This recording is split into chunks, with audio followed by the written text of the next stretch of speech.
Listen. If you listen to the divine whisper, that is exactly what you'll hear.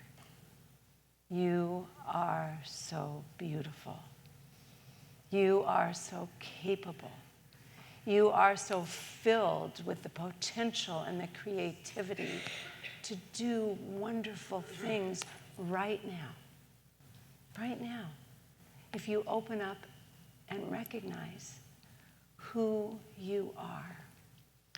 Beautiful Meister Eckhart, the German Catholic priest and mystic that I love so much, said, "We are all sacred books, for the infinite camps in our souls."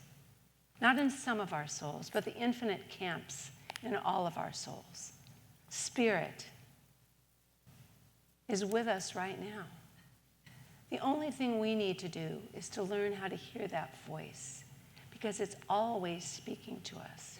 It always is there for us, but we don't listen because the world is too noisy, too busy, and we get too filled with fear and upset and confusion that we cover up that voice that wants to tell us, guide us, not tell us the whole thing, not the blueprint, that's not it, but guide us. There is no one that needs to live an unguided life.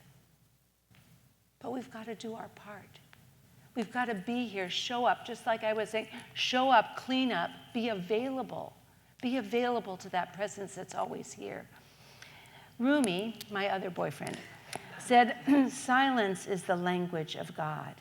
All else is poor translation." He went on to say, "Inner listening is the oldest thirst there is."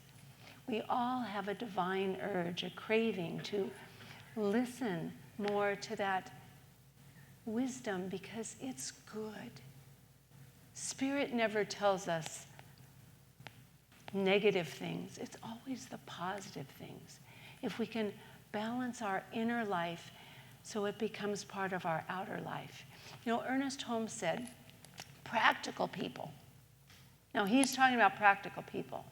Live with their head in the clouds and their feet on the ground. Isn't that a lot like Meister Eckhart, who says, hitch your earthly wagon to a star? We've got to find that balance between the two. We can't just sit in prayer, contemplation all day, and then nothing else.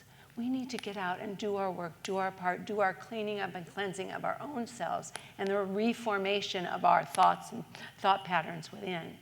Because most of us are lost in thoughts that we've been carrying around for a very long time. Thoughts that are conditioned by our past experience. Instead of cleaning up our past, washing it off, cleaning it up, renewing it, learning from it, and moving forward, we carry around these thoughts that keep us stuck, that keep us limited, that keep us doubting ourselves, doubting others, and doubting the world. We need to do our cleaning up and clearing up. In each of us, thoughts are important, first of all. Thoughts are really important. Thoughts are useful, they're powerful, they're potent, but there's a consciousness in us that's deeper than our thought. Something there, it's called wisdom. Wisdom isn't a thought. Wisdom comes from a deep knowing. It's like when you give your full attention to something. It could be a book, it could be a person, it could be something you're listening to, it could just be the silence. When you give your full attention to something and you get that awaken, that feeling like, I know that, that's the truth. You recognize it, and that's available to us. Now, it's not easy to get, and nobody said this was easy, but we'll take little bites, okay? We'll just do little bites to get there, little things. The thinking mind, when it's compulsive, do any of you ever get thoughts just to race around in your head over and over again? Am I the only one? There's things that just keep going around and around and around. It's because we're not paying attention that something that wants our attention, something to be done. We're pushing away what's needed from us. And so if we can use that compulsive thinking to take some time and tune in to what wants to be known for us, wants to be known. You know, when we're in one of those states, maybe the compulsive thought is negativity. or anxiety or confusion. The thing that will neutralize those negative thoughts, those fearful thoughts, those confusing thoughts, we already have within us. There's a place in us, a place of peace that we can pull up at any time. When we've made that connection, we need to be brave enough to just sit in that silence. And I just read something about meditating, when you can let those thoughts just settle down like the snow in a snow globe. Let those thoughts just settle like the snow in a snow globe. And then bring up the peace that is already in us. Call it forth. Just say, peace within me, come forth.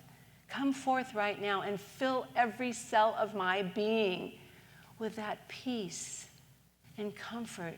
And I think of the words of Julian of Norwich so often in the midst of the Black Plague, counseling people every day, seeing death all around her. She could say without any question, all is well and all will be well. She had that much faith and trust in the goodness of God. And so when we fill ourselves with that peace, we can say, all is well and all will be well.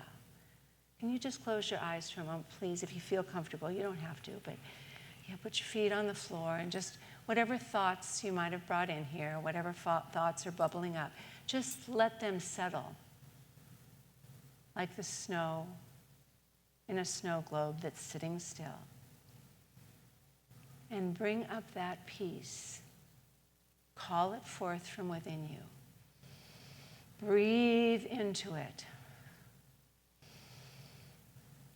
And let that peace fill your being.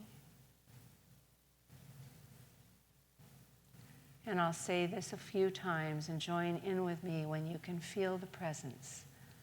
All is well and all will be well.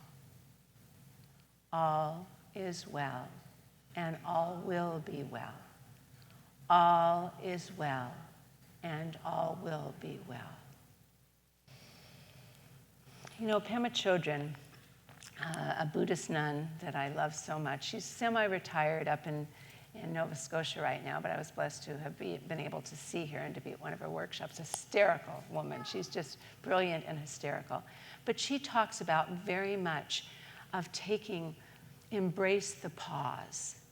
And she said she has a practice that before she goes into a stressful situation or opens her emails or gets into a conversation or, she just takes a moment of conscious, peaceful pause to connect with spirit.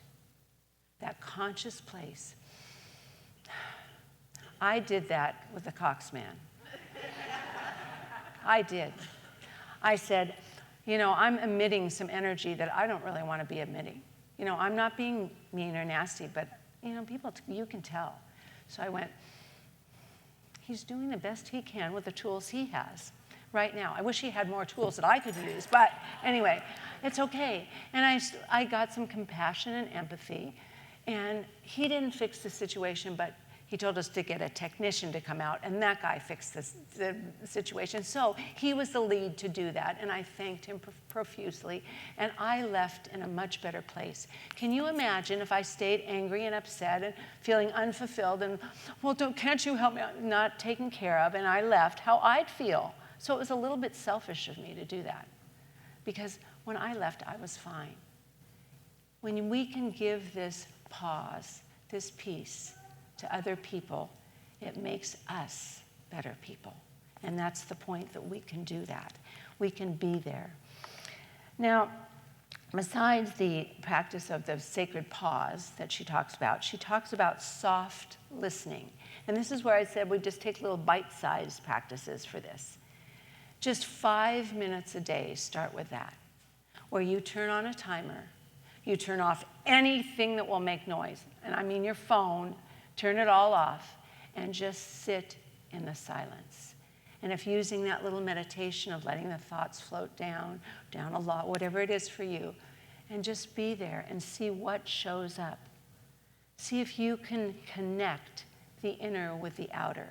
Because once we have that connection built, the inner with the outer, that we can pull it forward, it's not always going to be there because we live in this human world. We live in this dense world, this dualistic, paradoxical world. So it's not going to be there connected all the time. But if we can connect it, then we can have that peace in our life that we've been looking for. So it's practice the sacred pause, soft listening, and then notice the whisper in action. Because I told you in the beginning, the whisper is always goodness.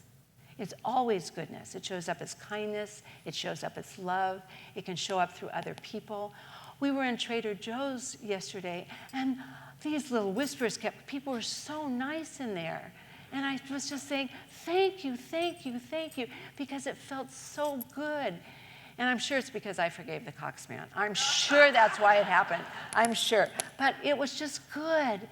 We have to notice those and appreciate them, because the more we notice the divine whispers in our life, the more they'll show up, the more they'll be present for us. So let's just take this moment, and so the divine whisper, the nudge. And I'm going to, that's what Ernest Holmes said. I want you to just feel your heart, just your heart is here, because what we know about the divine whisper, it speaks to the heart. It speaks to the heart. And I'm going to read these little things, and I want you to feel them, because the whisper doesn't have strong words. It speaks in the language of feeling. When we are frustrated, it whispers, breathe. Just say that, breathe. When we are afraid, it whispers, you are held. You are held. When we are uncertain, it whispers, trust the unfolding. Trust the unfolding. When we are harsh with ourselves, it whispers, soften. Soften. Thank you, Divine Whisper, for telling me that. Our task is not to force Spirit to speak to us. Our task is to align ourselves with its subtle language. I want to close with read this little paragraph from Ernest Holmes. He said, no matter how many mistakes we've made in our lives, no matter how many we're making right now, we are still perfect beings within. And the within may become the without if we carefully train ourselves to listen to the inner voice of truth. However you do, if it's a gentle reminder, putting your hand on your heart, if it's a breath, whatever it is, what can get us connected. There is nothing in the universe that wishes evil to anyone. All the evil we might claim that we see is man's inhumanity to man that's been going on for centuries. It is only as we experience and express good that God is expressed as us and through us. I'm going to read that last sentence again.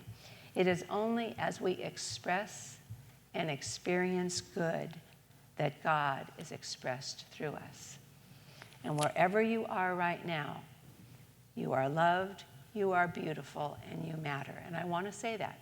Say it right after me. I am loved. I am beautiful. I matter. I'm open. I'm available. And whatever else you want to say is perfect, because I ran out of a thought right there. But it's good, and you're good, and it's yours right now. I guarantee it. So let's just say thank you, God, and so it is, and amen, and whatever else we want to say. And it's all yours. Thank you, thank you, thank you.